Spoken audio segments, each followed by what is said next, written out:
Okay, my course is due tomorrow for my Master of Science to develop an ecocentric worldview, and I've prepared already a video for it. But I'll continue in this one. I'll call it 609. I'll continue reading, starting with page 5 of 26 pages for the letter where I fired the faculty of the Master of Arts in Sustainable Leisure Management from Vancouver Island University. So I'm at page 5. I'll just keep reading as much as possible, not to interrupt myself and explain things, but you can in the comments write what I mean by that or what happened specifically there or whatever, in case you're interested in, understanding the world of academia as one of the types of cultures that ruin the concept of sustainability. He asked us if we knew the meaning of the concept of cybernetics. I surprised him by answering instantly and accurately that cybernetics is the study of communications and control in machines and living systems. I invoked the albedo effect on climate change to illustrate a simple positive feedback loop as one characteristic instance of cybernetic systems. I found it alarming that my classmates, and later some members of our faculty, were not aware of a concept so fundamental to an understanding of true sustainability. And it's true that I think if I would have asked most of the faculty from the program at the time if they knew what the word cybernetics meant, I do not believe they would have been able to successfully answer without looking it up. And yet they were the faculty of that program that claimed a specialty in sustainability. During these past couple of years, I have met several current and former graduate students from other institutions who were also dismayed by the fact that since the start of the master's program, I have been told that I should not try and change the world with my academic efforts. These students and graduates agree that being routinely told to steer clear of any nonconformist activities would inevitably lead to the erosion of one's motivation to engage in noble academic pursuits. I still have family members right now advising me to do my taxes because I'll get money back. I'll get a lot of money back. I've been living below the poverty line and they owe me from past years, but they owe me for more than that. They owe me for errors where it's, thousands of dollars. And they owe me apologies for certain things where they, accepted money from other family members that without my knowledge were paid them this $30 I didn't agree to. So there's a lot of things wrong. The thing is after this master's degree program is Canada, the federal side of the government did cancel my student loans, but the province of British Columbia did not. And this is one of the many reasons that I worry about attempting to do my taxes, even when they owe me money, the CRA, is that I'm afraid that the province of British Columbia will seize that money unethically, in part maybe to try to pay itself back for the student grants and loans that I received. I was further discouraged by repeated remarks from some faculty urging us to quickly wrap up our theses because nobody would ever read them anyways. When I finally realized that the main intellectual conflict between the faculty and me was the irreconcilability of our use of the word sustainability, I determined that the only avenue left for me as a thesis topic was one that would help clarify this paradigmatic divide at its local pedagogy.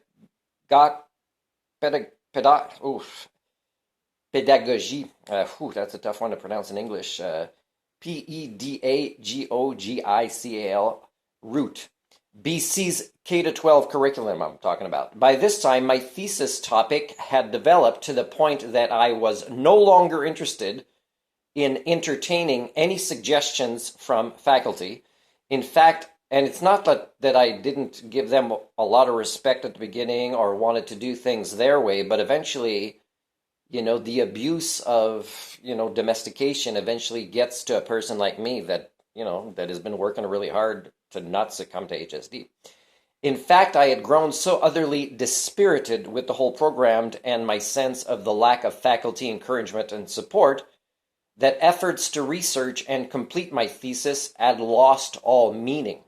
So due to abuse, I'm like, oh, I don't even want to deal with these people anymore.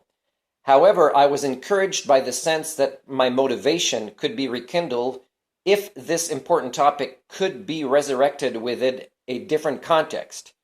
As you read this letter, I await responses from various institutions to my request for support in undertaking this research. The responses that I have thus far received reflect the sad cultural ignorance of our time. Still, I persist, as is my nature, as you can see today still. These requests for assistance are among items on a list of academic goals I have set for myself in order to arguably fulfill my own standards for accomplishing the equivalent of a graduate degree. This list is included as an attachment to this letter with an updated review of goals that have already been achieved. And that's Appendix 1 that I will read in a different video. And it was, written at the time of this letter. Okay, so it had been updated by that date, which I will repeat at that time. Just so you know, I did send a letter to one particular branch of Advanced Education Ministry of British Columbia, and I will read the letter and their response to you in a later video. Some of my instructors may recall my suggestion regarding the criteria necessary to acquire a graduate degree, in particular the inclusion of an option to engage in activities seeking to create real positive change in lieu of writing a standard academic research paper. In the presence of, and me, I would want to be active. I would want to be a culture repair, work on solutions, but I could still also write this academic paper. In fact, it'll be another reading for you in this course that I seem to be doing by myself, where I will read the draft of my thesis introduction. In the presence of such a policy, I am confident that during my tenure in this program, as well as its impacts on my later life, I will have engaged in a sufficient number of meaningful activities to warrant graduation with at least a master's degree. And believe me, if this was a human society, I would have gotten a few honorary PhDs by now. That's why I say this. I have documented these activities through which I suffered both frustration, but also experienced self-fulfillment and dignity. Documentation available upon request. Now, of course, I have fresh feelings when I'm writing this some years ago. And of course, now there's a bit of humor. It's the therapy of time, really.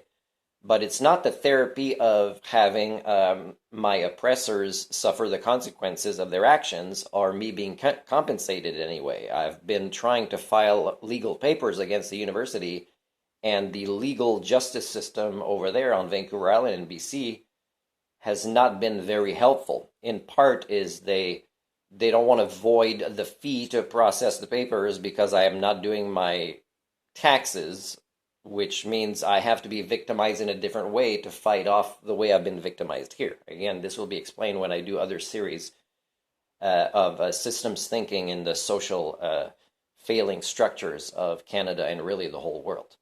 I'm only on page 7. In my time capsule contribution, I suggested that a project for the cohort following ours be less focused on tourism in favor of an increased emphasis on the true meaning of sustainability. In my writings within the program, I suggested that future students be encouraged to explore the parameters that would lead to a determination for an optimum size of human population, to live indefinitely, that is to say sustainably, on Vancouver Island. And here I'm trying to help teach them the difference between using the word sustainability and sustainable. This would necessarily bring into discussion a range of issues informing sustainable practices involving a focus on more than just the human population component. This could serve as a stepping stone for the current overemphasis on anthropocentric concerns to one which would incorporate an holistic systems approach of true, that is to say, ecocentric sustainability. Because of its suitable size and geographic location, Vancouver Island offers us a remarkable opportunity to explore considerations of sustainability far beyond the relatively limited value of, for example, promotion of a tourism circle route, which was a big project that one of our teachers, the one who was assigned as my first thesis supervisor, had gotten our class to do. And a lot of money got into it with us traveling with her with different vehicles and hotels. And really, it was about her doing her project.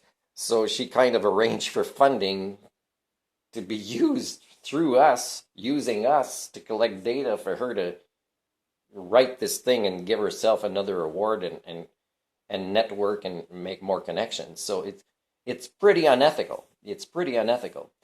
But anyways, that's academia for you. By the way, what I suggest here as a flexibility within a master's degree is possible, but it's hard because academia, even at the political level, is very hard to shift from its traditional, outdated ways of doing things. And I was in the first cohort, so of course they were drained already of getting this approved. There were certain things they did not get approved, such as including the word innovation within the name of their program. And really, I'm glad it didn't get approved because I don't think they are role models of innovation in that program. In fact, this island regionalist concept had developed into a politically topical concern as a growing number of local leaders and advocates voice worries about increasing vulnerability due to over-dependence on mainland support and infrastructure. I'm at the beginning of page 8, so I will stop here, make this video shorter, and I will also just do many more that read this, which is really one of the first things that for me was included as reading material, because it is required with its schemas in order to move away from an anthropocentric to an ecocentric worldview. So thank you for your time. I will review where I was when I start the next video, and this is it for today. Thank you.